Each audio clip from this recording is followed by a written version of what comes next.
ce troisième groupe de travail entre IDE de PASS Occitanie. Euh, voilà, c'est la troisième fois qu'on se réunit. Donc, pour nous, c'est un peu bah voilà, un essai qui est venu un peu d'une demande du terrain bah voilà, de vous retrouver et d'échanger particulièrement par métier. Donc, vous êtes le premier métier qu'on a réuni dans le cadre d'atelier. Et là, on va lancer celui avec les assistantes sociales d'ici la fin de l'année, un peu sur ce modèle-là, même s'il est voué à évoluer hein, et à s'améliorer grâce à vous. Donc, il ne faudra pas hésiter vraiment à nous dire un peu comment vous verriez les prochaines réunions. Pour rappel, donc, la première réunion a eu lieu en juin 2024. On était parti sur une fiche de poste infirmière en passe pour tenter, bah, voilà, parce que vous êtes autant d'infirmières avec des pratiques différentes, parce qu'en fonction bah, de vos expériences professionnelles, de la taille de vos passes, du temps imparti sur la passe. Donc évidemment, vous ne pouvez pas toutes faire toute la même chose. Néanmoins, on trouvait ça intéressant de pouvoir un peu se réunir autour de la table pour bah, voilà, échanger et vraiment ratisser large sur tout ce que peut faire une infirmière en passe. D'autant plus qu'en 2024, on a une vague de recrutement d'infirmières qui ont eu tout à monter, à créer sur leur passe, parce que jusqu'à présent, l'équipe socle qui a été définie par le cahier des charges 2022 n'était pas remplie. Donc, ce qui on trouve intéressant, c'était de vous réunir avec vos expériences, donc pour certaines qui étaient là depuis des années, puis pour d'autres qui venaient d'arriver et qui justement cherchaient un peu à créer. Donc, c'est toujours le cas, il y a toujours des nouvelles arrivées auxquelles on souhaite la bienvenue. Anne-Laure euh, en fait partie de Béziers. Euh, on a aussi sur Villefranche Hélène qui est arrivée il n'y a pas si longtemps que ça. Donc voilà. Le deuxième groupe de travail a eu lieu en octobre 2024 et c'est de là d'où a été créé deux documents. Un qui était plus une carte mentale des actes infirmiers en passe et l'autre un logigramme des actes infirmiers. On pourra en reparler, on vous les rediffusera, notamment pour celles qui ne l'ont pas eu. Et suite à ces réflexions, Isabelle et moi et Pierre-Alexandre à l'époque qui m'avait remplacé, nous faisons partie d'une coordination au niveau national des passes et on a pu échanger avec des collègues. Et ça a été un point d'accroche et d'entrée pour une enquête qui a été réalisée par le CH de Vierzon. Et donc, on a le plaisir d'accueillir Francesca Bisio, qui est la médecin référente en PASS, et Sophie Ascar, qui est lead de PASS de Vierzon, qui ont été à l'origine de cette enquête que vous allez voir a été très intéressante sur le rôle de l'IDE en PASS. Donc là, on leur a demandé de venir un peu pour lancer notre troisième temps d'échange. L'idée étant, je le rappelle, c'est de partager vraiment vos préoccupations du moment, vos expériences, les choses qui marchent, les choses qui marchent moins bien. Voilà, donc ça, c'est notre point d'entrée. Et là, du coup, c'est chouette, on peut profiter aussi de l'expérience du CH de Vierzon, qu'on remercie. Isabelle, est-ce que j'ai oublié quelque chose par rapport en gros, Toujours ce problème avec le micro, je parle sans l'avoir ouvert. Non, non, tout y est. Simplement aussi, ce qu'on s'était dit, c'est que peut-être on se gardera quelques minutes en fin d'atelier pour justement partager avec vous et voir quelle suite on peut envisager à ce groupe de travail. Voilà, c'était juste ça. parfait. Bon, et bien, du coup, Francesca et Sophie, on vous laisse bah, vous présenter et puis nous présenter voilà, le fruit de votre enquête à laquelle vous, IDE, avez participé. Bonjour tout le monde. Je pense que vous voyez l'écran partagé. Là, on a pu le partager. Vous le voyez? Oui, on le voit et j'en profite juste pour dire qu'effectivement, je vais surveiller les questions dans le chat avec Isabelle. Donc, n'hésitez pas à poser vos questions au fil de l'eau. Voilà, je savais que j'ai oublié quelque chose. Mais oui, on voit tout, c'est parfait, Francesca. Très bien. Alors, on commence. Alors, bonjour tout le monde. Vous m'entendez bien? Vous m'entendez ou pas? Oui, on vous entend très bien et Très on bien. nous le confirme dans le chat. Alors, donc moi, je me présente, je suis Sophie Ascar, je suis infirmière à la PAS de Vierzon. Je suis à 100% depuis le début d'année.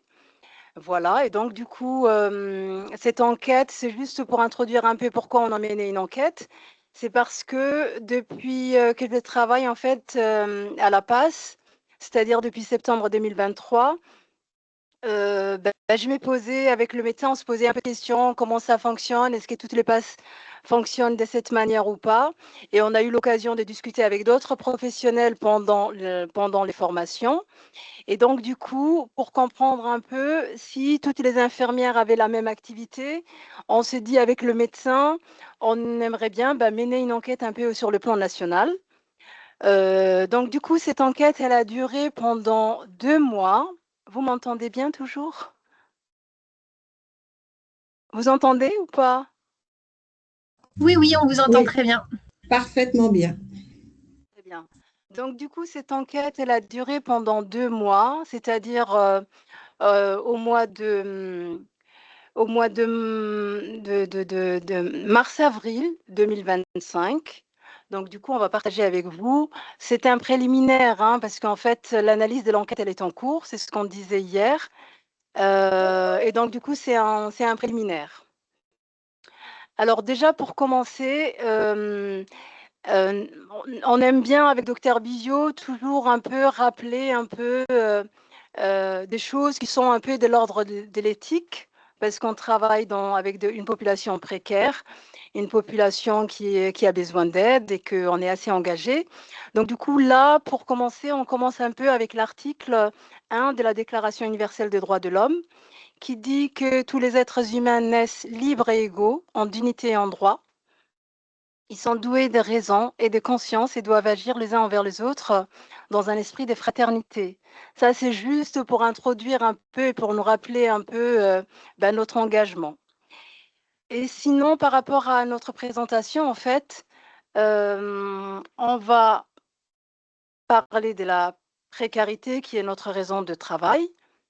Et pour cela, en fait, on voulait juste rappeler les nouvelles formes de précarité qui nécessitent une prise en charge spécifique et les PASS interviennent un peu dans ces cadres-là. Et donc, la régression de l'état de santé des couches sociales les plus défavorisées est un objectif dont les caractères éthiques ne sauraient échapper à l'ensemble de la société française. Et l'une des formes extrêmes de la précarité, c'est la pauvreté. Et puis nous avons fait un petit focus un peu sur l'avis du Haut Conseil de la santé publique, qui dit que la précarité ne caractérise pas une catégorie sociale particulière, mais c'est le résultat d'un enchaînement d'événements et d'expériences qui débouchent sur des situations de fragilisation économique, sociale et familiale. La définition. Sophie, simplement, Oui. on est toujours, en fait, on est toujours sur la vignette, la première vignette. Est-ce que Ah, vous n'avez pas fait avancer, on va dire, votre présentation? Merci, voilà. pardon. Ah, car je l'ai mis en présentation et ça a dû présenter que ça. Attendez, je laisse continuer Sophie et je vais voir si j'arrive à faire une autre petite... j'arrête les partages et je le mets en présentation. Excusez-nous. Et j'essaye de partager la C'est les aléas fenêtre. du direct. Voilà. Voilà. OK. Ça, c'est bon? Là, Là, on n'a pas de partage d'écran, là. Ah, OK. Attendez. Pardon. Sinon, on le fait progresser comme ça, c'est pas grave. Attendez.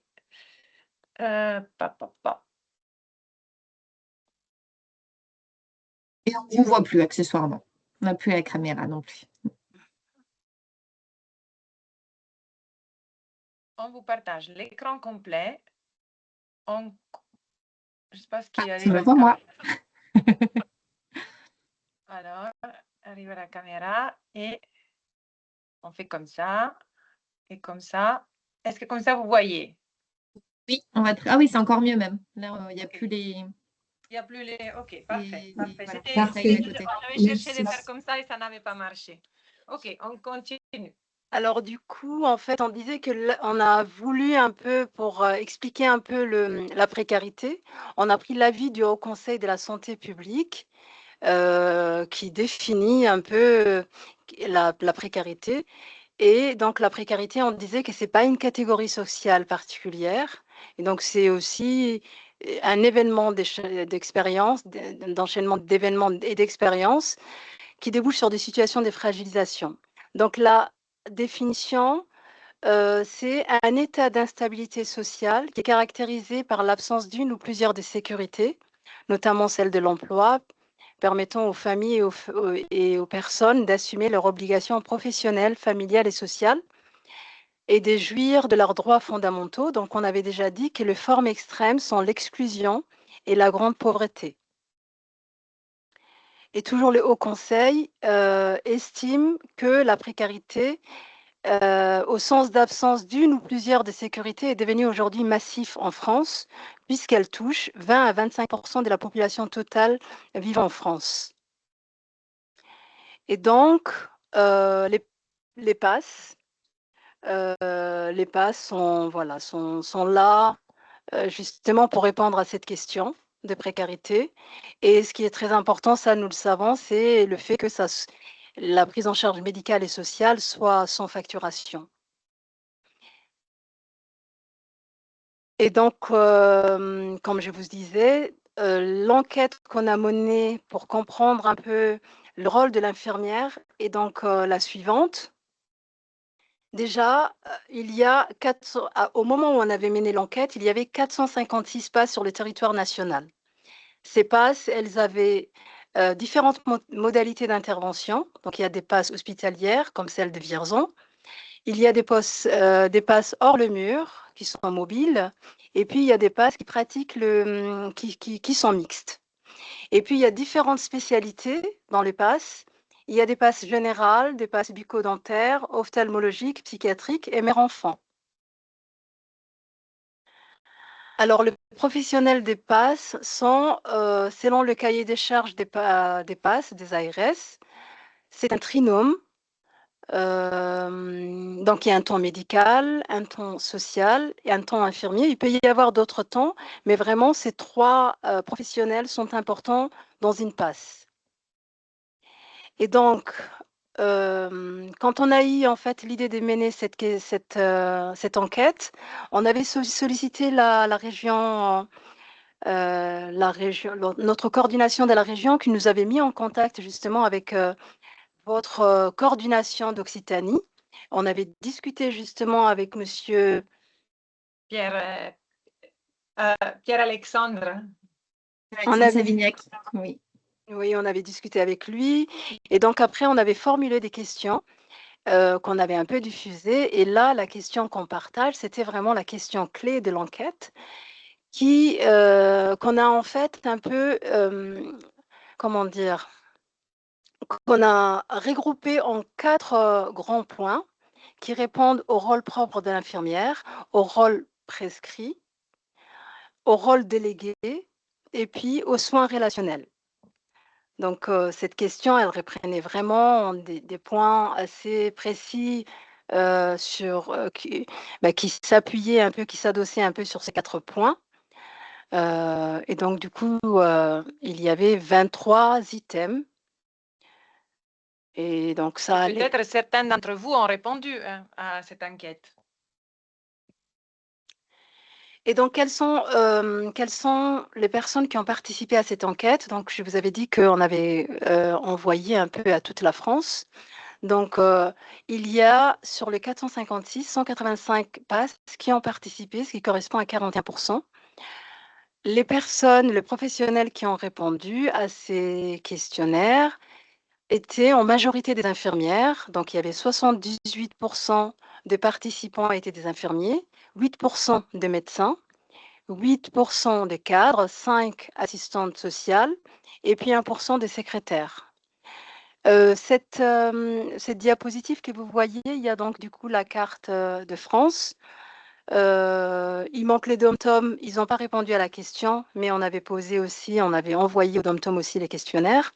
Et là, nous avons utilisé un peu un dégradé de couleur qui montrait un peu, plus c'est foncé, plus c'est les régions qui ont participé le plus.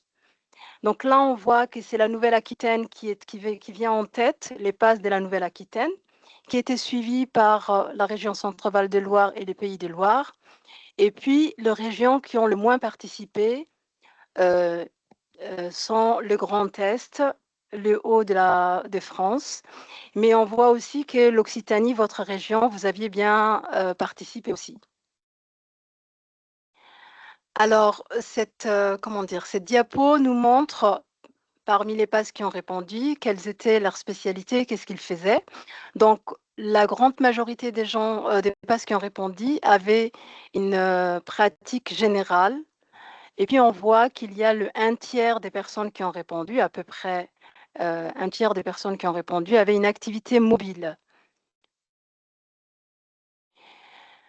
Alors là, on a aussi cherché à voir un peu le temps moyen des gens qui ont participé. Donc du coup, il y avait en fait, pardon, il y a eu 14 PAS sur 185 qui n'avaient pas d'infirmière, donc ce qui ne répondait pas du tout, ce qui n'était pas conforme au cahier des charges des ARS. Et puis, il y avait dans les répondants 4 PAS qui disposaient d'une infirmière de pratique avancée. Sinon, le temps moyen, les infirmières et les assistantes sociales ont à peu près un temps qui est autour de un temps complet, en fait. Et à contrario, les médecins sont à 6%, à 60%, pardon. Cette diapo, en fait, que vous voyez, nous montre vraiment, c'est vraiment la diapo qui se rapproche un peu de la question clé. Donc là, on voit les activités pratiquées par les infirmières dans le PAS et on voit que ce qui vient en tête, c'est vraiment le lien avec le partenaire. Ensuite, c'est suivi par les actes techniques prescrits, les paramètres vitaux, l'orientation et la coordination et puis les liens avec les autres services hospitaliers. Et puis, il y a le premier entretien qui est quand même un acte un moment très, très important dans la pratique de l'infirmière PAS. Après, il y a l'accompagnement physique, la délivrance des traitements, la vaccination sur prescription, le triage, l'éducation thérapeutique du patient, les bilans sanguins qui sont faits sous protocole des services, les soins bucco-dentaires et auditifs et visuels qui sont aussi faits, oui. Ensuite, la vaccination qui est aussi faite sur protocole des services ou protocole national. Et puis les questionnaires psychotrauma. Et puis le secrétariat et l'accueil. Alors dans cette, dans cette diapo, on voit vraiment que le lien avec le partenaire est d'abord vient en tête de la pratique de l'infirmière dans les PAS, mais aussi ce qu'on a mis en violet, ce sont vraiment tous les soins qui sont en lien avec les autres et qui sont des choses assez chronophages et qui ne sont pas du tout codifiées. Donc l'accompagnement physique, par exemple, du patient, qui est quand même un acte très important dans les PAS, puisque les gens sont quand même précaires et ne savent pas du tout comment faire. Donc ça, c'est un acte important qui prend du temps, mais qui n'est pas codifié dans les PAS. Ce qu'on a surtout vu, c'est que en fait, les activités des infirmières sont très variées et très nombreuses. Et puis qu'il y a beaucoup d'actes qui sont informels, comme je vous disais tout à l'heure, pas de cotation, mauvaise traçabilité et puis très chronophages. Donc, on a vu aussi qu'il y a une minorité d'infirmières qui travaillent avec des actes sous protocole de service ou protocole national, tel que la vaccination, et puis les bilans sanguins. Et puis, ce qu'on Ce qu'on sait, après, c'était aussi un peu des hypothèses. On se disait que tous ces actes-là qui sont assez un peu informels, est-ce qu'il ne faut pas les valoriser?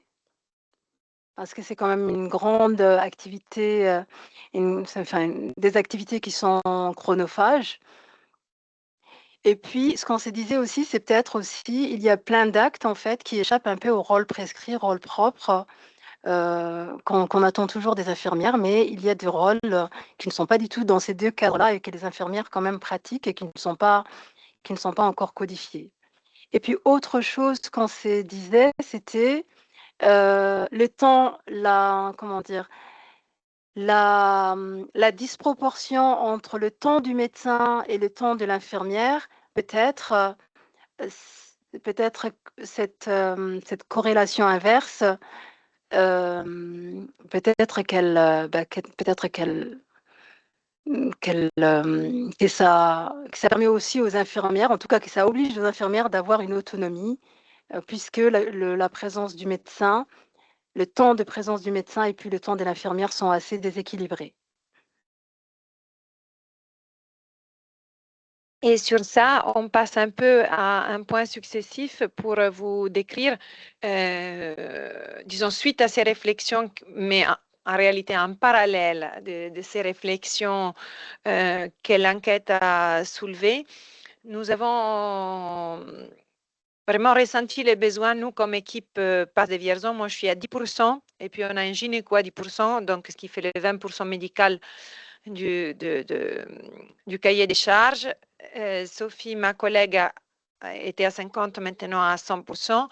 Et on s'est vite rendu compte que pour faire bien les choses, pour pouvoir assumer toutes les choses à faire, il y avait des actes qu'on a vu qui ne se font pas que chez nous, mais aussi dans d'autres passes, que finalement, elles pouvaient faire en autonomie, mais on voulait essayer de voir si c'était possible de les faire en autonomie de façon autre qu'avec un petit protocole interne de service. Et donc, de ce besoin est née la réflexion d'un protocole, de rédiger un protocole de coopération interprofessionnelle et de proposer cela à notre coordination régionale. Ici, un petit focus sur notre région. On a 6 départements et 18 passes avec des activités différentes et une équipe pluridisciplinaire. Et je reviens sur le protocole de coopération car je ne sais pas si pour tout le monde est clair de quoi il s'agit. Il existe des protocoles de coopération qui sont nationaux, comme par exemple pour les infirmières qui travaillent en Cégide sur la santé sexuelle et puis dans d'autres corps de métiers, mais c'est un protocole qui décrit les activités ou les actes des soins qui sont transférés d'un professionnel à l'autre pour optimiser la prise en charge du patient et élargir l'offre de soins, réduire les délais d'accès et aussi améliorer leur parcours de santé. Et tout ça, c'est réglé par un décret de 2019 du ministère de la Santé. Donc, c'est quelque chose de différent d'une IPA qui doit faire 2 ans de formation, mais c'est vraiment une délégation des tâches en équipe. Et quand il n'y a pas un cadre déjà national listé dans l'annexe de ces décrets, on peut faire des protocoles locaux, régionaux, qui peuvent par la suite être utilisés par les autres une fois qu'ils sont validés par une ARS. Donc, et à la passe, ce qu'on a vu, c'est qu'en se renseignant avec les autres passes, ça n'existait nulle part. Aucune passe avait pensé pour le moment de faire un protocole de coopération. Et donc, vu que le protocole de coopération nécessite d'une expérience professionnelle, d'une formation pratique par compagnonnage dans le binôme médecin-infirmier, mais aussi d'une formation théorique. On ne pouvait pas faire la formation théorique à notre sauce, c'est aussi pour partager la chose un peu plus ample au niveau régional. On a sollicité notre coordination régionale qui était très réactive et du coup qui a proposé ça au niveau régional. Il y a eu d'autres passes, surtout les passes des petits centres comme nous, qui étaient très partantes pour cela. Et on a écrit un protocole de coopération que on a soumis à l'ARS pour première lecture afin de, après, une fois la formation théorique effectuée, pouvoir le mettre en place. Le protocole, bien évidemment, nécessite le consentement des patients bénéficiaires qui doivent accepter que l'infirmière fasse des tâches à la place du médecin. Et ils doivent être majeurs et sans des critères d'exclusion qui sont spécifiques à chaque protocole. Donc ça, c'est vraiment un document provisoire car rien n'a été encore validé par l'ARS, mais on vous le propose. Donc les tâches à déléguer sont 4. Une, c'est le fait de faire le premier entretien de façon un peu plus élargie qu'un entretien seulement IDE, mais avec aussi des aspects plus médicaux. Pour moi, l'entretien, surtout des migrants primo-arrivants, était très chronophage. Je faisais des consultations qui dépassaient les 45 minutes et c'était compliqué avec mon 10% de faire tout cela correctement. Donc, ce premier entretien est fait par l'infirmière sous délégation aussi avec la partie de l'anamnèse médicale. Deuxième tâche, c'est de prescrire, effectuer le premier bilan biologique. Ça, c'est valable parmi les précaires, en particulier pour les précaires migrants primo-arrivants, car je vais en parler tout à l'heure, mais il y a eu des récos nationales qui sont sortis l'année dernière, je pense que vous les avez vus, sur les contenus de ce premier bilan. Et les passes sont une occasion, quand les gens viennent pour un problème somatique, de réaliser ces bilans. Troisième point, prescrire ou administrer un traitement symptomatique en attendant la consultation médicale. C'est le même traitement que les patients qui ne sont pas PASS peuvent s'acheter à la pharmacie, du Doliprane, du Spasfon, du Gaviscon. Donc, on a listé 4 ou 5 spécialités que l'infirmière pourrait prescrire et ou administrer.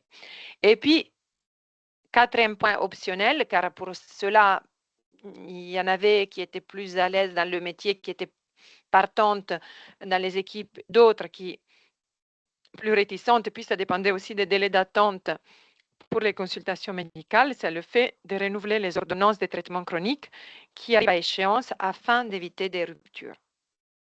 Donc ça, c'est juste la première page pour vous montrer, avec les annexes, ça fait au moins une trentaine de pages, tous les documents, à quoi ça correspond. Donc c'est un tableau à remplir avec tous les items et en face, comment on les décline. Ici, je vous ai mis des algorithmes de l'arbre décisionnel pour l'éligibilité à être prise en charge par, dans le cadre du protocole, et aussi un autre algorithme qui fait partie des annexes pour voir, selon les recueils d'informations, comment on peut décliner des bilans supplémentaires en plus du bilan standard. Bilan standard qui, selon les récos récentes, est composé de ces deux parties que nous, pour notre part, on a partagé en 2 étapes, en mettant en première étape ce qui peut être fait sur le budget PASS en urgence et ce est la partie qui peut attendre, par contre, en orange, l'ouverture des droits. Donc, il y a vraiment une équipe avec un délégant et un délégué. Le délégant est un médecin généraliste ou spécialiste avec une expérience en santé des migrants et des populations vulnérables ayant une activité à la PASS et souhaitant s'inscrire dans le protocole. Et les délégués, un infirmier ou une infirmière à la PASS qui désire s'inscrire dans le protocole avec, on a mis une expérience professionnelle d'au moins 3 ans, dont 1 année auprès des publics vulnérables. La formation théorique, au-delà de la FGSU, on a construit avec notre coordination régionale une formation régionale théorique de 21 heures sur 3 jours qu'on va réaliser en janvier, février, mars pour voilà, pour la partie théorique qui fait écho et qui pose les bases pour ces 4 tâches déléguées. Et puis une formation pratique par compagnonnage auprès du médecin du service avec observation de 20 entretiens, 20 prescriptions des bilans et 20 prescriptions des traitements et réalisation en présence de médecin de autant de ces actes. Et voilà, après pour le protocole, je peux vous donner plus de détails, mais voilà, on a commencé avec notre petit chapeau éthique et on finit avec ces deux œuvres d'art, une graphique et une poésie, pour nous rappeler voilà, l'essence de ce que nous faisons et que aussi ce protocole est vraiment pour permettre de prendre au mieux en charge la précarité. Et pour conclure, on veut remercier votre coordination qui nous avait voilà, aidé au début et notre coordination ainsi que tout les groupes de réflexion. Et juste pour ajouter une chose que je n'ai pas mis dans les diaporamas, mais que je peux vous partager, euh,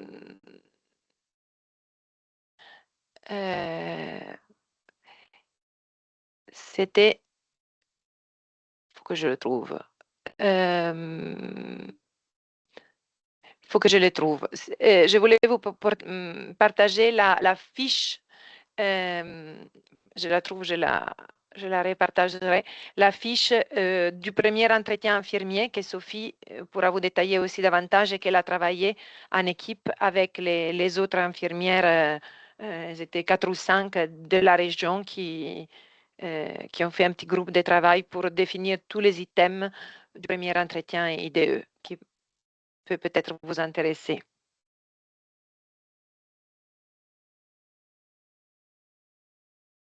Merci beaucoup pour cette présentation très intéressante. Alors, est-ce que vous avez... Moi, j'ai plein de questions, mais honneur à nos équipes. Est-ce que vous avez des questions par rapport à ce qui vient d'être présenté? Je vois qu'il y en a 2 infirmières qui sont en train d'écrire. Oui, c'est super de voir, on en discutait en préparant cet atelier, que vous avez vraiment réussi à rendre concret, vous servir de cette enquête pour avancer sur des éléments concrets, et notamment ces protocoles qui, je pense, en interrogeront plus d'un. Juste, moi, je vais revenir peut-être, et notamment pour celles qui viennent d'arriver, vous avez parlé des chiffres moyens avec 0,6 TPIDE, idem pour les assistants sociaux. Non, 0,6, enfin, c'était voilà. C'est 0,6 médecins. Voilà, 0,6 médecins et moyenne. 1 ETP, IDE et assistants sociaux, social. Et effectivement, nous, on n'a jamais fait l'exercice de faire la moyenne, mais quand même, globalement, c'est beaucoup moins sur nos petites passes, mais bon, sur les passes rurales qui ont plus votre profil, quand on a souvent des 0,10, 0,20 médecins, avec des 0,5, 0,6 IDE. Et assistante sociale, c'est assez varié aussi dans cette branche-là. Donc, et effectivement, ça veut dire une composition bien spécifique et le protocole dont vous nous avez parlé pourrait être très intéressant dans cet ordre-là. Alors, je vois que on n'a pas encore les questions qui apparaissent. Parmi celles qui ont le micro, est-ce que vous souhaitez prendre la parole, ou même pour réagir à chaud sur ça? Est-ce que ça vous étonne? Est-ce que ça vous intéresse? Est-ce que... Voilà, on force pas. En attendant que les questions arrivent sur le chat. Du coup, je vais rebondir en attendant d'avoir d'autres questions. Ce protocole, donc si je comprends bien, c'est vous, Francesca, qui allez assurer ces 21 heures de formation pour l'ensemble des infirmiers qui sont sur la région? Non, j'ai pas bien compris ça. Non, non, je n'ai pas cette ambition. Moi, j'ai fait le compagnonnage avec Sophie et je serai une des intervenants de la formation au niveau régional. Je peux vous... La formation au niveau régional, je suis perdue dans mes fichiers, mais la formation au niveau régional qui est sur 3 jours, on l'a vraiment... Oui, je vous ouvre ça, peut-être je vous partage ça, car on peut avoir des...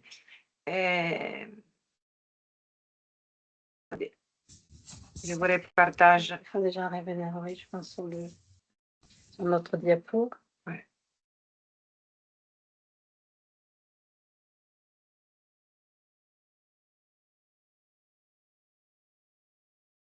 Ça, c'est notre... Vous voyez mon écran, du coup, là? Oui. Oui, donc ça, j'ai cherché de faire un peu, mais là, voilà, ça c'est la formation théorique qu'on qu'on va décliner sur 3 jours avec une partie sur les droits sociaux, les parcours d'asile, les parcours migratoires fait par une assistante sociale, des particularités du migrant, l'interculturalité, des interventions des associations et des médiateurs en santé, des ateliers sur l'entretien infirmier avec apport sur l'entretien motivationnel. Puis nous, les médecins, on va faire des topos sur les pathologies chroniques, sur les pathologies infectieuses, sur les règles de rédaction de l'ordonnance, puis un médecin psychiatre qui parle du questionnaire pour le dépistage du psychotraumatisme, et puis la cadre qui parle plus de la partie législative. D'accord, c'est très intéressant. Donc, en fait, c'est vraiment une formation pour les IDE en PASS là, que vous proposez, ce qui n'existait pas jusqu'à présent. Oui, c'est une formation pour les IDE en PASS, et si vous voulez, c'est une formation qui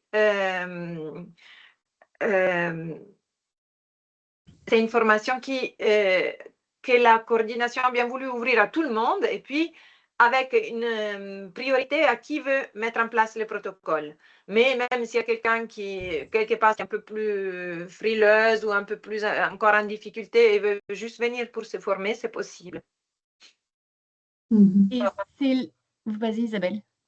Non, vas-y, je t'en prie. Non, je me questionne, du coup, c'est l'ARS qui finance cette formation? La première là que vous allez organiser? La formation n'a pas vraiment de financement, c'est-à-dire que l'ARS a dit que si vraiment on fait venir un ou deux intervenants de Paris pour l'interculturalité, car on visait au professeur Olivier Bouchot, qu'on aime beaucoup, et il faut lui payer les transports, ils pourront prendre en charge quelques petites choses. Sinon, nous, les autres intervenants, entre nous, on le fait dans le cadre de notre travail. Et chaque infirmier qui participe demande plutôt un ordre de mission pour être payé par l'établissement et pouvoir participer à la formation. Et chacun amène sa gamelle pour le repas. Donc, c'est le petit budget. Mais labellisé ARS, comme vous disiez. Là, l'idée, c'est que ce soit un peu cadré par... labellisé ARS. Ouais. Et donc, moi, j'ai une question par rapport à la région, donc c'est Centre Val-de-Loire, hein, votre région, voilà, qui gravite autour de Tours, hein, où est installé le CHRU. Sur cette région, par rapport à ce travail qui a été mené, sûrement beaucoup de communication aussi en direction des autres PASS. Quelle adhésion, enfin, est-ce que vous avez une représentation un peu du taux d'adhésion des professionnels des PASS, et notamment des infirmiers et des médecins, puisque voilà, il faut que tout le monde soit d'accord, hein, pour mettre en place ce protocole. Quel effet ça a produit? Enfin, sur une première étape, qu'est-ce que vous pouvez nous en dire? Oui. Alors, sur nos 18 passes, je pense qu'il y en aura 5. Alors, c'est 5 qui ont travaillé au protocole comme groupe de travail, c'est-à-dire avec qui on a vraiment élaboré en disant, donc, c'est nous, ici en Haut-Chartres, bien sûr Tours, Amboise, Blois. Donc, voilà, c'est les 5 là. Mais après, les autres on ne sait pas qui parmi les autres, mais les gens n'étaient pas du tout opposés, au contraire, on l'a présenté à notre copil il y a 10 jours. Et voilà, 5 passes promotrices, c'est-à-dire nous avons été promoteurs en premier pour le proposer à notre coordination, qui l'a proposé à la région, et il y a eu 5 passes qui ont travaillé activement et qui vont sûrement le mettre en place, et les autres à voir. D'accord. Mais par contre, les gens étaient très intéressés quand on avait présenté au COPIL le 30 septembre.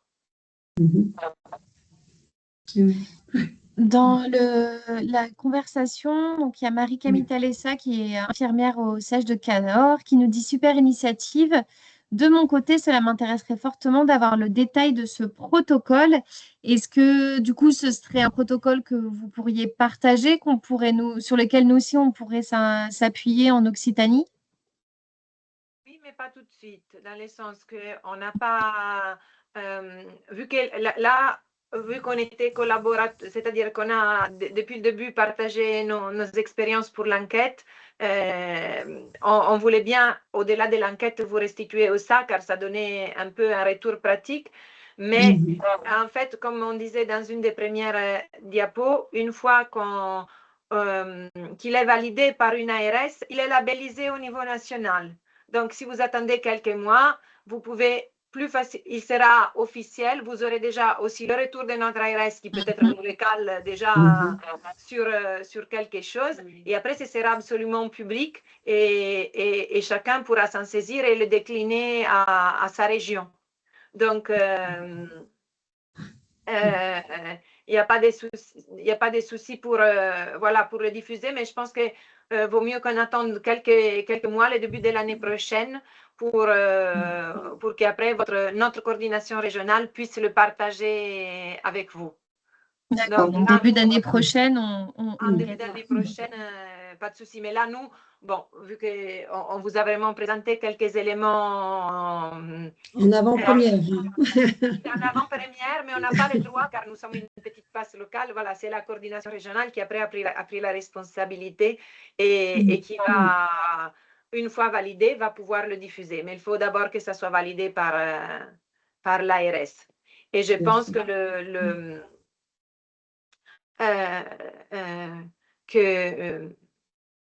que voilà,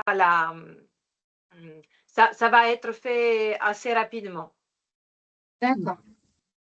C'est une bonne nouvelle. Très bien. Toujours dans le chat, alors sur Narbonne, alors du coup c'est peut-être, j'allais dire Julie certainement qui est avec nous, Julie Holmans. On n'a pas fait le tour de table, c'est vrai que là c'est. Donc en tout cas, tu dis c'est intéressant de comparer. Est-ce que c'était par rapport aux ETP, c'est ça la composition des passes, ou c'est par rapport à des protocoles? Si vous pouvez préciser enfin, voilà, par rapport à quoi, comme ça on pourra rebondir. Et Corinne Condon du siège de Rodez. Avec le temps médical limité, je pense que le développement des protocoles de coopération est nécessaire pour faire face à certaines situations. Je crois que là, on se retrouve beaucoup là-dessus. Nous réfléchissons également à développer la mise en place de protocoles de coopération pour l'angine et la cystite calqués sur les protocoles des pharmacies, ainsi que le renouvellement des traitements d'allergies saisonnières. Oui, donc c'est bien spécifique. Il me semble qu'on a des protocoles, alors voilà, vraiment ciblés. Je crois, Corinne, il faudrait qu'on en discute, mais que sur certaines passes, il y a déjà des protocoles qui ont été mis en place. Il faudrait vraiment qu'on réussisse à les mutualiser, oui. Si vous en avez, n'hésitez pas. Et d'ailleurs, pour cela, Corinne, si vous arrivez à les mettre en place, n'hésitez pas à nous les communiquer. Comme ça, on aura peut-être un début de base, un peu de protocole de référence pour appuyer les infirmiers et faire gagner du temps. Parce que, comme on dit, effectivement, les médecins, ils ont les infirmières aussi, et les médecins ont parfois que des journées de consultation. Donc, peut-être ça peut aider comment dire, prémâcher un petit peu le travail. Super, merci beaucoup, Corinne. Et puis, si parmi vous, vous avez d'autres petits protocoles déjà mis en place, ce serait intéressant avant peut-être d'envisager effectivement ce type de protocole de coopération qui est un cran au-dessus, mais qui répond vraiment à beaucoup d'attentes et notamment vraiment sur ce besoin de formation d'IDE. C'est assez souvent ressorti en fait. Parce que souvent, on a des profils qui ont une appétence pour aller vers le soin des personnes en situation de précarité, mais qui n'ont pas forcément eu toujours le cadre théorique qui va avec. Donc, c'est vrai que c'est intéressant de pouvoir se poser là-dessus, de se questionner vraiment sur le rôle de l'IDE. Oui. Après, je voulais juste rebondir sur ce que disait du coup, Corinne, que je ne vois pas. Oui, dans notre protocole, je ne l'ai pas noté, mais parmi les traitements symptomatiques, ce qui n'est pas vraiment un traitement symptomatique, il y a aussi le traitement de la cystite avec un algorithme pour la prise en charge de la cystite simple, non compliqué, et pas pour l'angine, mais la cystite fait partie des tâches des médicaments symptomatiques, même si voilà, c'est pas vraiment le cas, c'est la seule chose qui sort un peu des clous. Et effectivement, merci aussi pour la réflexion pour le renouvellement des traitements pour les allergies saisonnières, car ça, ce n'est pas nécessairement quelque chose de chronique, mais c'est quelque chose d'assez simple et ça peut être voilà, ponctuel car saisonnier. Mais Elle précise, avec les trottes, je pense que cela peut s'envisager. Pour l'angine, j'imagine. oui, oui, j'imagine pour l'angine. La Non, non, c'est une délégation. très bonne idée. Oui, tout à fait. La délégation moindre risque. Oui, angine et BU, oui. Bah, ça, c'est vrai que c'est des pistes intéressantes, ça, par rapport aux patients que vous pouvez voir et à la saison, à la saisonnalité, oui, c'est intéressant. Moi, j'aurais envie de poser une question aux participantes de l'atelier qui sont autour de cette table fictive. Est-ce que vous pensez que dans vos établissements, au sein de vos équipes, c'est quelque chose qui pourrait être accueilli favorablement, tant du côté de vos collègues infirmiers que de vos collègues médecins?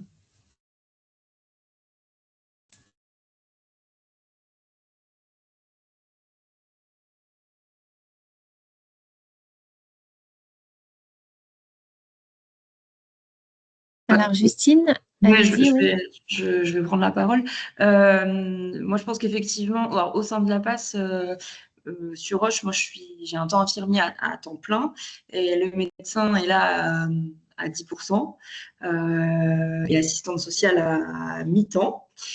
Je pense que l'une comme l'autre, elle serait plutôt favorable parce que c'est vrai que le médecin est fortement sollicité. Nous, sur le département du Gers et principalement sur la ville d'Auch, on a une grande difficulté à faire sortir les patients du dispositif PASS, faute de médecins généralistes.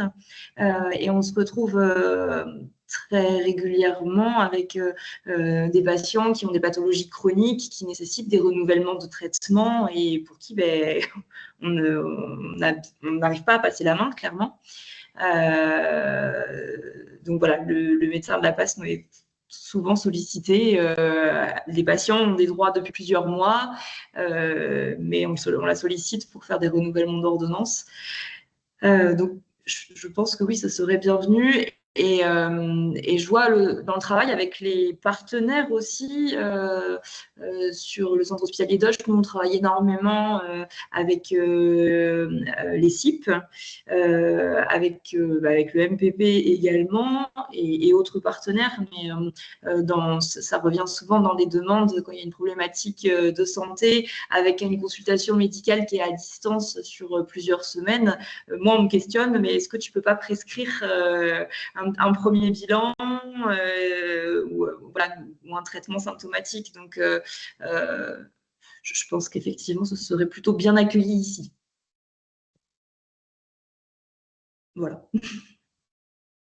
Bah, merci pour ce témoignage, c'est intéressant et je pense que c'est assez représentatif, même la composition, un 0,10 médecin et le lien avec les partenaires, c'est intéressant aussi. Alors après, je ne sais pas, Francesca, parce que même pour ces protocoles, ça se rapproche un peu du rôle de l'IPA finalement.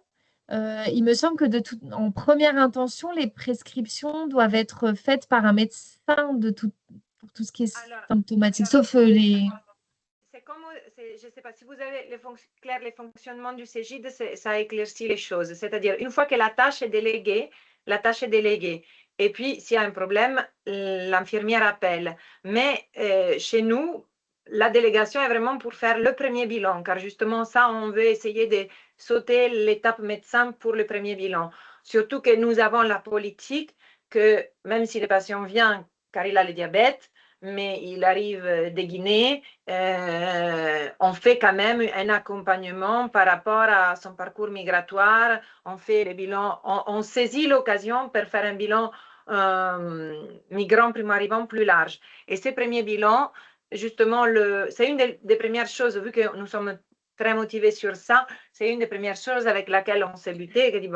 Et finalement, je passais les ordonnances à Sophie, on faisait des choses pas trop pas trop officiel. Et donc, c'est pour ça qu'on a voulu, c'est une des premières choses pour laquelle on a été motivé à faire le protocole de coopération. Et ça diffère de l'IPA car les protocoles de coopération, il y a le cadre qui est déclaré à l'ARS, mais puis c'est une question d'équipe. Car une fois qu'il y a le cadre validé par l'ARS, il faut faire une déclaration au ministère où on met des documents avec mon inscription à l'ordre, l'inscription à l'ordre de l'infirmière et où on signe qu'on a tenu les engagements réciproques et les engagements réciproques. Si moi je m'en vais, le protocole tombe, il faut le refaire avec un autre médecin. Si l'infirmière qui a fait la formation s'en va, ça tombe, il faut le refaire avec une autre infirmière. Après, on peut être dans les grandes équipes, plusieurs infirmières et plusieurs médecins, comme ça, si moi je suis en vacances, elle appelle quelqu'un d'autre, ou inversement. Mais c'est vraiment une question d'équipe. Et puis, il y a, au niveau financier, il y a une majoration salariale d'environ 100 € net sur les salaires si on participe au protocole de coopération pour un ETP, pour un équivalent de temps plein. Donc, si on est 50%, c'est la moitié et c'est au prorata.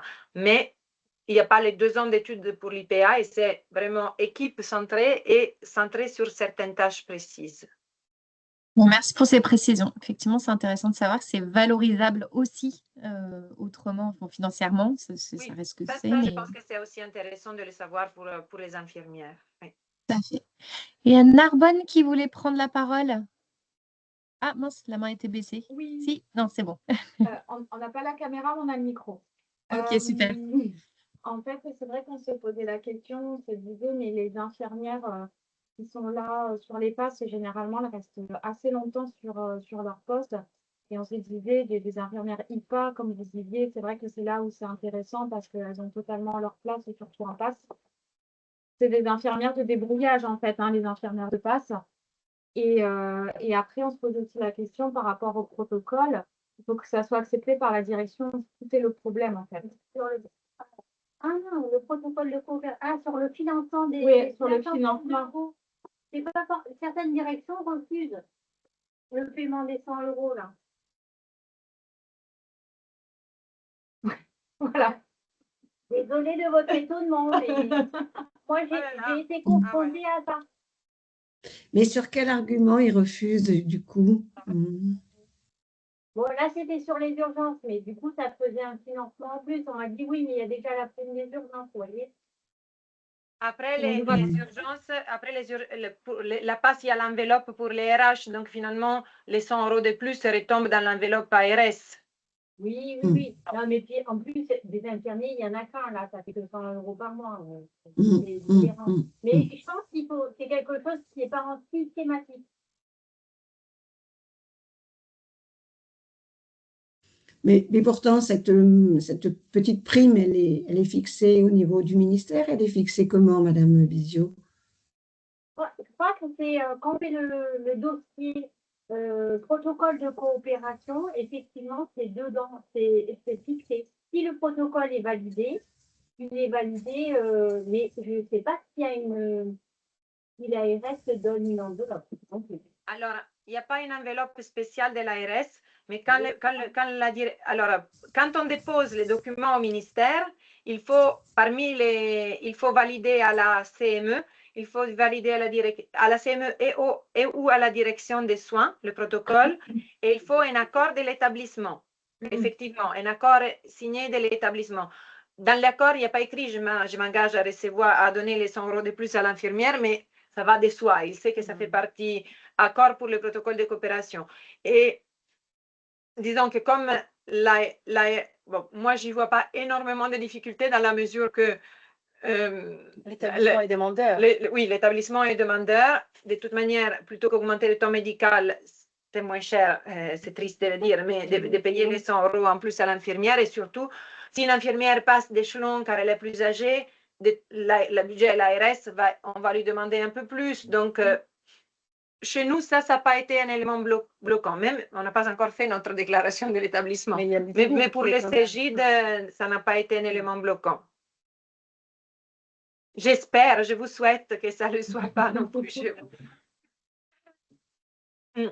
Sur ça, nous, on va devoir vous laisser continuer la discussion. Je ne sais pas s'il y a encore quelques questions qui s'adressent vraiment à nous.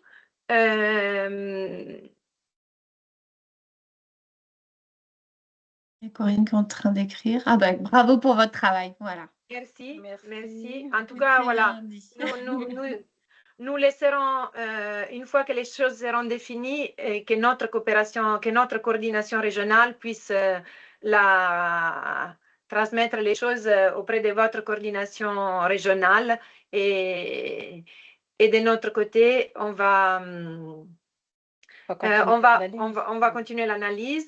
Et puis, on va vous partager une version aussi de ce qu'on a présenté dans l'enquête. Je vous l'enverrai par mail. Merci beaucoup. Merci beaucoup. Merci Vraiment, je pense beaucoup. que ça va nous faire réfléchir à plein de choses et c'est un joli point de départ.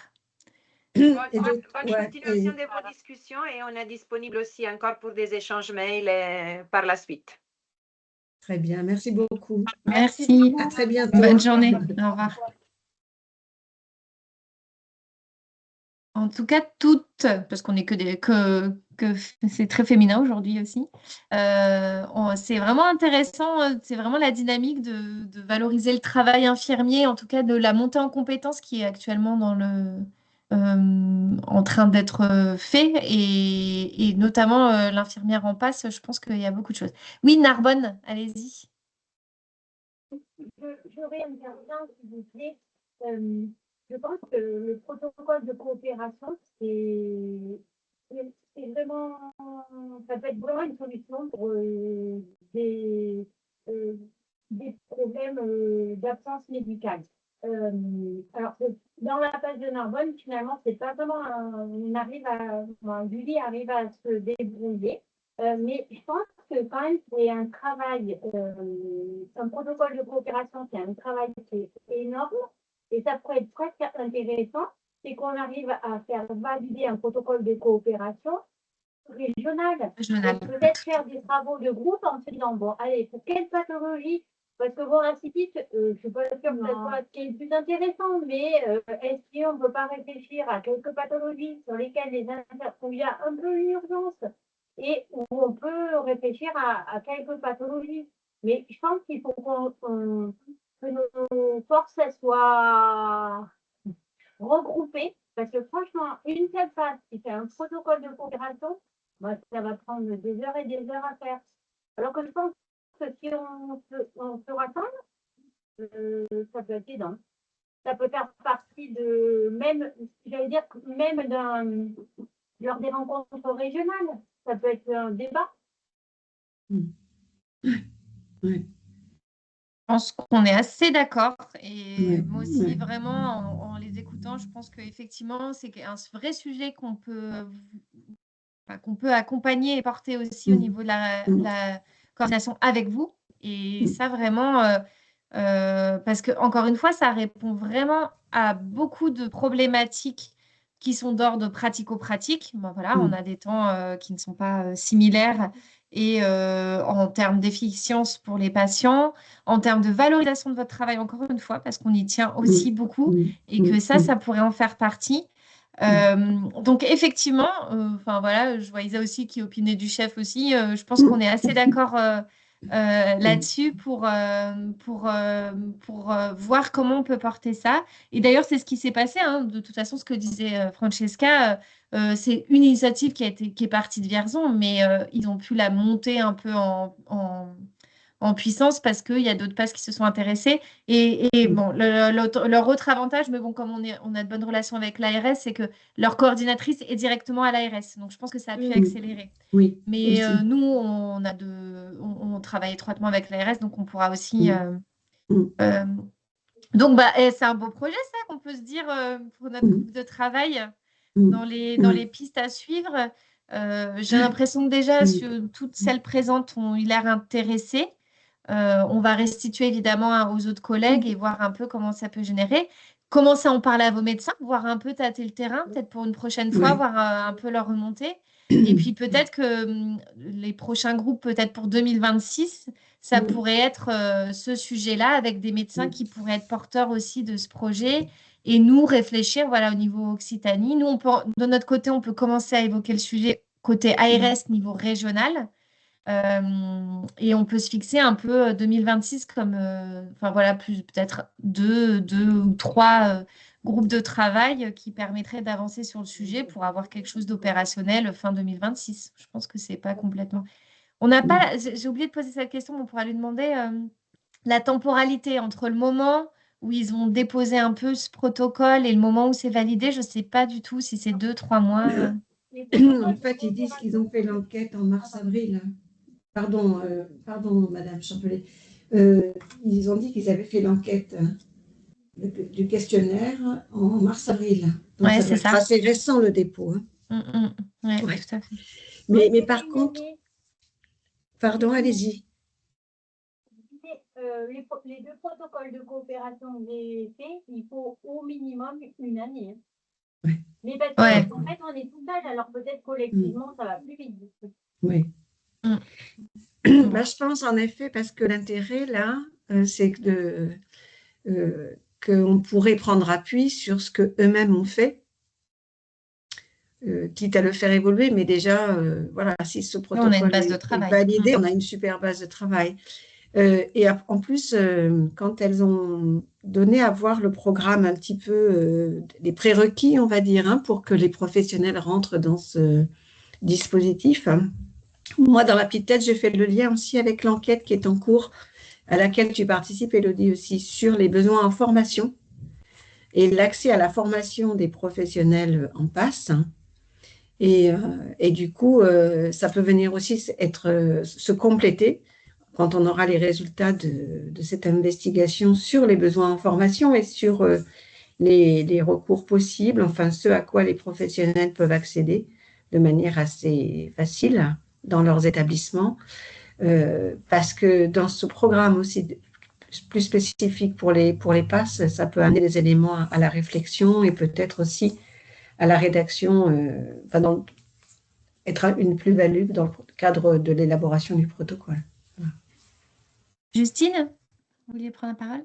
Oui, à travers la conversation, là, je repensais à ce qu'elle disait aussi tout à l'heure, vu que leur protocole était en attente de labellisation auprès de l'ARS, il pouvait y avoir une utilité après au niveau, enfin une utilisation du protocole au niveau national. Est-ce que ça va nécessiter de repasser par refaire le même travail qui a été établi de leur côté, parce que s'il y a une labellisation et une utilisation possible.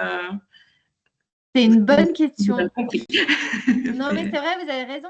Ben ça, il faut qu'on se renseigne parce qu'effectivement, est-ce qu'on peut l'amender? Enfin, si on fait, nous, un travail, on estime il faut compléter, amender, est-ce qu'on est obligé de repasser par tout ce protocole ou sachant qu'on a une base, est-ce qu'on ne peut pas le proposer? Franchement, ça pourrait être intéressant. Et j'ai même envie de dire que de toute façon, il va y avoir aussi, enfin, ce travail, elles vont nous le présenter aussi au niveau de notre coordination nationale. Donc, enfin, nous, ça suscite un certain enthousiasme. J'imagine ça peut susciter un enthousiasme aussi sur les autres régions. Donc, je pense que c'est une question qui va se poser si on est plusieurs à vouloir mettre ce protocole en place au niveau régional. Donc, c'est une très bonne question. On va la garder de côté et voir un peu effectivement comment ça peut s'articuler et là où on peut gagner, entre guillemets, du temps sur sa mise en place, effectivement. Alors, du coup, c'est rigolo parce que dans les thématiques que vous nous avez fait remonter, il y avait notamment discuter du rôle de l'IPA en passe. Vous l'avez vu, il n'y en a pas beaucoup, il y en a 4 qu'on connaît parce qu'on a discuté avec elle. On en a une seule en Occitanie. Et alors, attendez, mince, je suis sur la bonne page, oui. Voilà, donc c'était un peu un questionnement sur les IPA en passe, si ça vous intéressait d'échanger dans le cadre d'un de ces ateliers-là. Alors après, peut-être que la solution là, de protocole de coopération serait peut-être un peu plus simple et accessible à la majorité dans un premier temps. Néanmoins, ça reste quand même un sujet qu'on peut aborder. Enfin, ça, vous nous direz, on va voir comment on peut procéder pour les prochains groupes. Mais en tout cas, cette idée en fait, de rendre à César ce qui est à César, à savoir tous les actes que vous faites et que vous êtes en capacité de faire, que ce soit un peu plus cadré et valorisé, c'est un peu ça l'idée. Donc,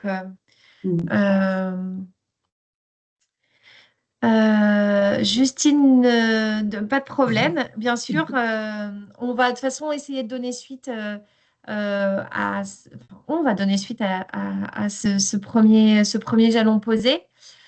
Du coup, Isabelle, comment on procède pour effectivement, on s'était dit qu'on se garderait effectivement un petit quart d'heure pour, enfin, quelques minutes en tout cas, pour définir un petit peu comment vous voyez les prochaines échéances. Ah, avant, la passe de Narbonne, vous avez toujours la main levée, c'est ce que vous avez d'autres choses à dire ou c'est la main qui n'a pas été baissée de tout à l'heure? C'est la main qui n'a pas été baissée. D'accord, ok. Oui, l'idée du coup, c'est quelle suite on donne à cette première instance de travail et sur quoi est-ce que vous auriez, enfin, dans les thèmes, Élodie, oui, ce qui était remonté, c'était les IPA en passe. Ce serait pas enfin, je sais pas ce que vous en pensez. Ah, Narbonne a relevé sa petite main. Vous vouliez intervenir? Oui, oui, justement, on se disait où on pourrait avancer chez nous, ce protocole, c'est par exemple avancer un bilan sanguin typique pour ce qui est un bilan de santé. C'est-à-dire que quand, par exemple, on a une personne qui a déjà fait des fraudes, et ben faire vraiment juste le bilan standard pour venir compléter ou des choses comme ça. Ou si le bilan standard, parce que des fois, on peut les envoyer au Cégide, mais le Cégide, par exemple, va faire que le dépistage. Le dépistage, mais on ne va pas voir une glycémie, on ne va pas faire le ionogramme, ni la NFS, des choses comme ça, ou voilà. Ou c'est pareil, moi je me retrouve beaucoup avec des femmes enceintes. Le bilan de grossesse, c'est tout le temps le même. C'est Oui. surtout sur les bilans sanguins. La toxoplasmose, donc à chaque fois on revient, elle doit faire la toxoplasmose, elle vient à la passe faire la toxoplasmose. On sait qu'on doit le faire tous les mois. Bon, généralement, on conserve bien l'ordonnance jusqu'aux 9 mois, mais le bilan de grossesse, ben, on est obligé d'attendre que le médecin arrive ou que la sage-femme arrive, alors que la femme, elle est enceinte, elle me fait voir le test urinaire qui est positif, ou elle a fait son échodatation à la PMI. Voilà, des petites choses comme ça où vraiment on a souvent les mêmes profils qui reviennent. Et rien que sur les bilans sanguins, on gagnerait beaucoup de temps au niveau médical parce qu'il y a tellement de choses qui se font lors des premiers entretiens qu'on pourrait bien avancer. Voilà, Ok. c'est l'idée. Donc, l'idée, ce serait d'avoir déjà une idée de bilan sanguin type dont vous serviriez au quotidien qui pourrait être, qui pourrait être intégré à ce futur protocole, mais qui déjà pourrait faire l'objet d'un protocole au sein de votre Oui, établissement. bah, par exemple, ceux qui sont demandeurs d'asile, les demandeurs d'asile ou qui sont identifiés dans des structures où on n'a pas de doute, déjà on fait le point s'ils ont fait la radio CLAT ou les CROD, et en fonction de ça, on complète de ce qui n'a pas été fait. Et les femmes enceintes, c'est toujours la même chose. Oui, tout à fait. Bah oui, ça pourrait être déjà. Et ça, donc, vous allez travailler dessus ou c'est quelque chose que vous aimeriez. Bah, en fait, quand vous avez parlé des exemples, c'est ceux qui nous venaient le plus en tête. D'accord, ok. Donc, dans les exemples, ok, bon, on les Plus note aussi. que la cystite ou l'angine qui est moins récurrent que la femme enceinte et le bilan de santé migrant, en fait. Voilà. Pour nous, hein, on parle pour Narbonne. Hein. Oui, bien sûr. En plus, bilan de santé migrant, de toute façon, c'est vrai que là, vous avez parlé des liens avec CLAT et le CLAT, même le CGID, on peut aller plus loin là-dessus. Effectivement, de toute façon, il y a quelque chose à travailler pour être sûr déjà qu'il ne l'est pas dans différents endroits parce que les CLAT aussi peuvent être amenés à faire les mêmes, mais en tout cas, agir en complémentarité et réfléchir déjà au bilan de base.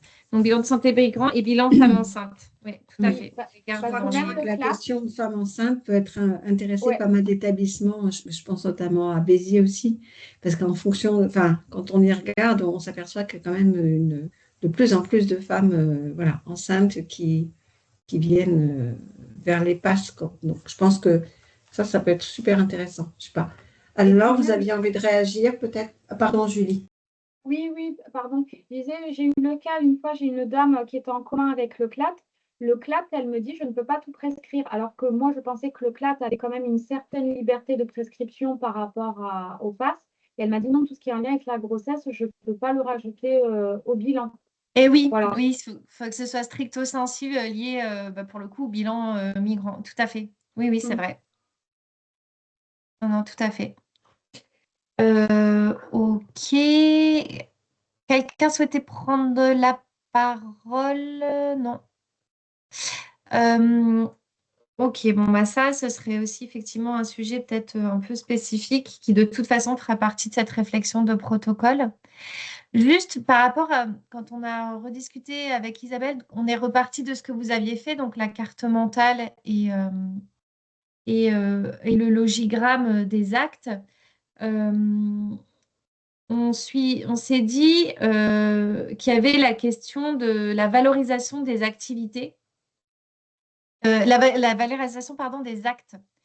Certaines d'entre vous arrivent à valoriser leurs actes grâce à leurs logiciels qui sont plus ou moins adaptés ou qui ont mis en place des outils de suivi.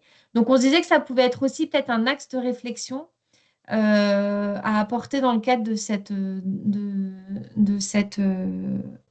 cet atelier, sachant que, de ce groupe de travail, pardon, sachant que parfois, il y a des choses qui pourront être valorisables financièrement dans votre passe.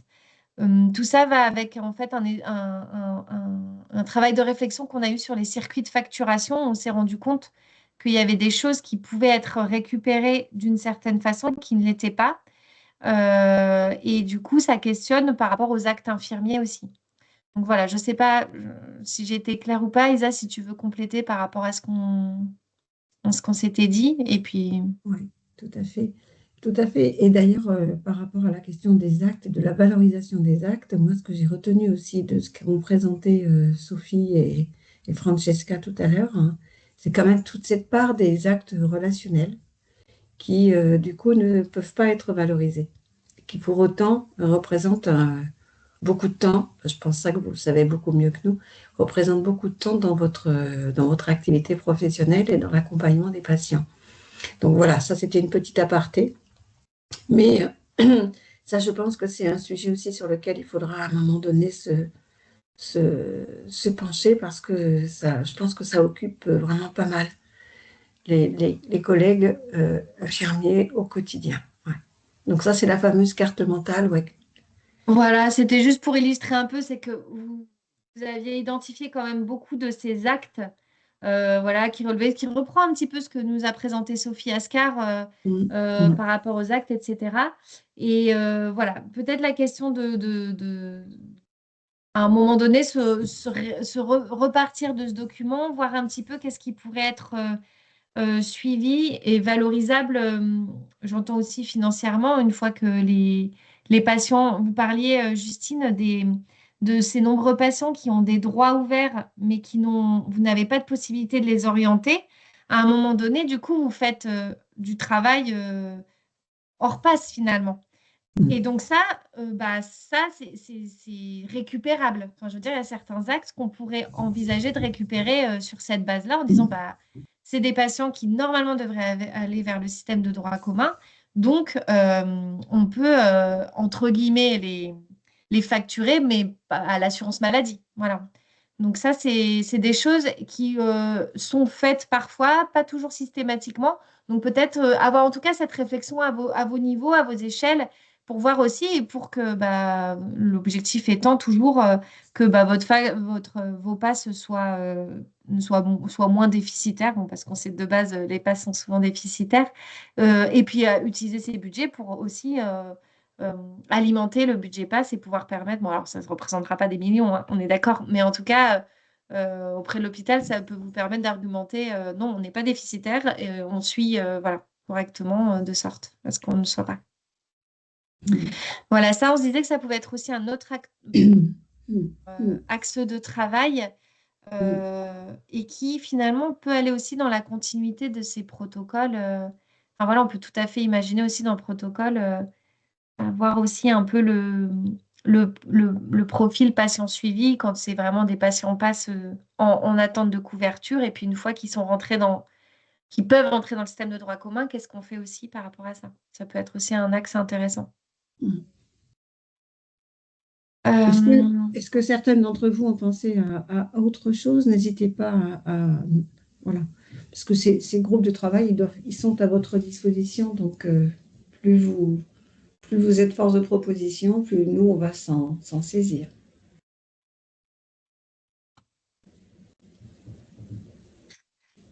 Alors, moi, juste brièvement, parce qu'on est bientôt à la fin de cette activité, s'il n'y a pas d'autres réactions, hein, bien sûr, avant. Là, on est en train de commencer une réflexion au niveau national sur la santé sexuelle en PASS, la prise en charge de la santé sexuelle, juste pour savoir quelles sont les pratiques. On sait que ça peut être assez différent quand une PASS est par exemple intégrée au CGID dans le sens où on a une infirmière souvent ou un médecin qui a la double casquette PASS-CGID. Mais on se dit que peut-être sur d'autres passes, il y a des choses qui sont faites ou qui vous manquent, que vous aimeriez bien faire. Donc voilà. Donc juste pour vous dire, on est en train on va lancer une petite réflexion. Il y aura peut-être un questionnaire qui va aller derrière pour faire un peu un état des lieux comme ce qui a été fait là.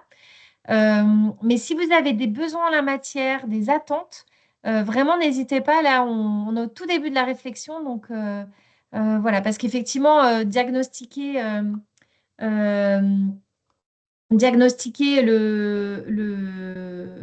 enfin, je sais pas, quand on est dans un bilan, diagnostiquer les maladies sexuellement transmissibles, qu'est-ce qu'on en fait qu'est-ce qu'on en fait? On sait aussi que beaucoup peuvent attraper des maladies sexuellement transmissibles en France. Voilà, ils sont plus exposés. Voilà, donc savoir un petit peu le travail qu'il peut y avoir en amont aussi, ou quand vous les recevez. Voilà, c'est vraiment des questions qu'on se pose.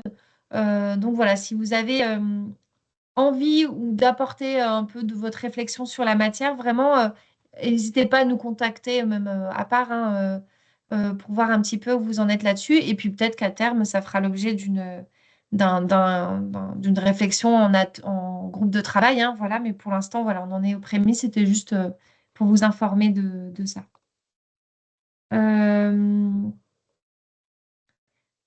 Voilà. Et oui, et il y avait aussi dans vos demandes les spécificités des actions d'Hittor les murs et où d'aller vers. Voilà, ça aussi, c'est un axe.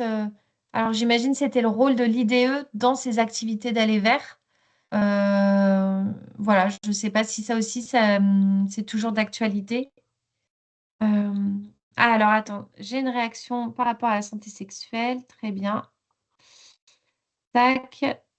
C'est un peu hors du cadre de prévention sexuelle, mais j'ai rencontré de grosses difficultés d'aiguillage et d'accompagnement sur le versant addiction et sexe. Ok, très bien. Ok, bon, bah, ça fait partie de la santé sexuelle, donc je me le note dans mes petits papiers.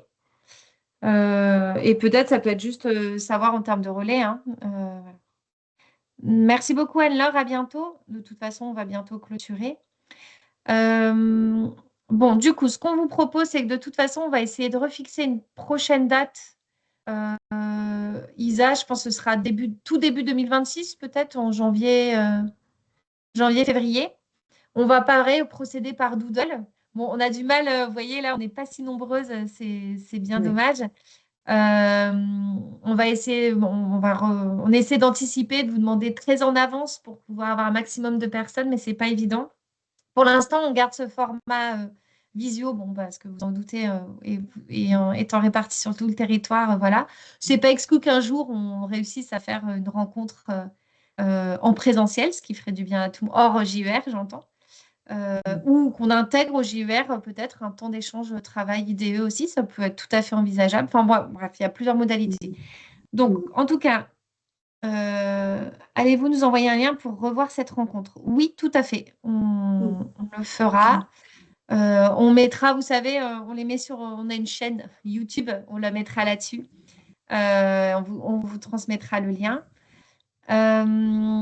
Et du coup, pour ce qui est de définir le prochain sujet, on va voir en fonction de l'avancement de la possibilité de ce protocole. Je pense que c'est peut-être le sujet prioritaire par rapport à tous ceux évoqués. Qu'est-ce que tu en penses, Isabelle?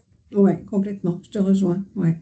Et tu vois, j'étais en train de me questionner sur parce que quand même, en termes de professionnels, ce sont les infirmiers qui sont les plus représentés quand même sur les passes, même si ce n'est pas forcément des temps pleins.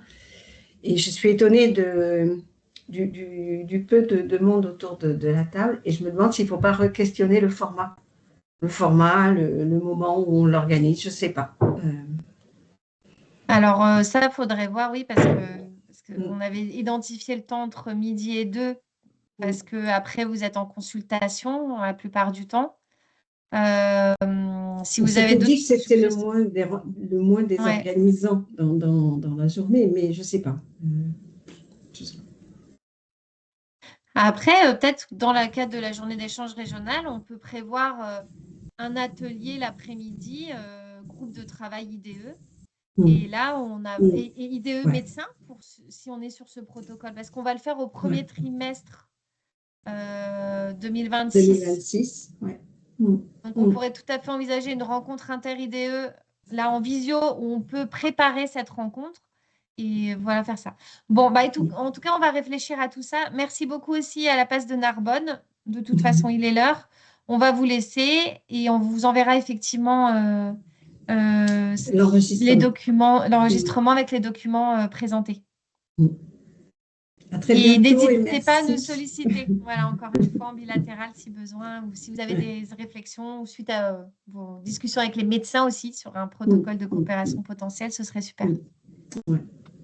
Bon, bah, merci beaucoup alors. Bon appétit. J'espère que vous avez mangé en nous écoutant, en participant. À très bientôt. À très bientôt.